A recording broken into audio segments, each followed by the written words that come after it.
Kulpelogo, une soixantaine de terroristes tués dont une dizaine de chefs. Pour plus d'informations après le générique.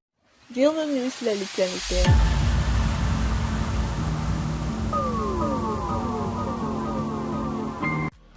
Mais tout d'abord, avant de commencer, n'oubliez pas de vous abonner et activer la cloche de notification, car cela vous permettra de ne plus manquer les prochaines vidéos.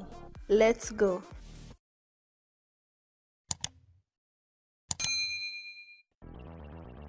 Ouagadougou, 26 novembre 2023, AIB, les forces combattantes ont mené en début de semaine plusieurs offensives aériennes et terrestres dans la province du Kulpelogo, centre-est, lesquelles ont permis de neutraliser une soixantaine de terroristes dont une dizaine d'importants cadres terroristes, a appris l'AIB auprès de sources sécuritaires.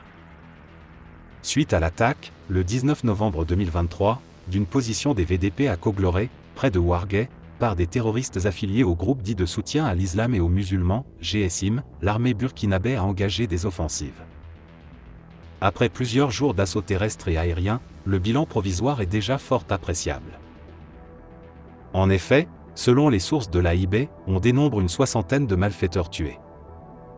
Parmi eux, se trouve une dizaine de chefs terroristes, précédemment recherchés activement par les services de renseignement.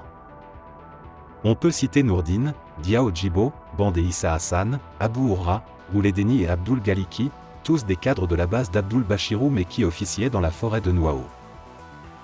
Diao Boukari alias Abdul Jalil, cadre terroriste de la base de Niandin, a également été tué par l'armée burkinabé lors des opérations.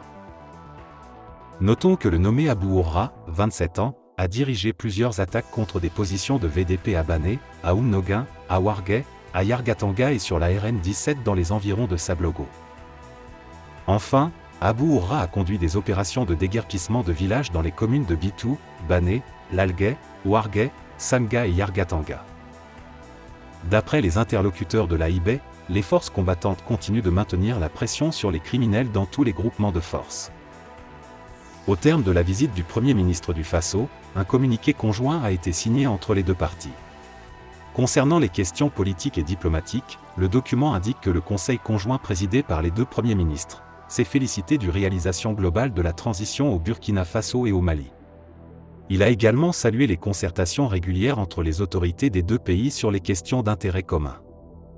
Au titre de la coopération en matière de défense et de sécurité, la réunion a salué la bonne collaboration entre les forces de défense et de sécurité des deux pays ayant permis d'engranger des succès importants sur le terrain de la lutte contre le terrorisme.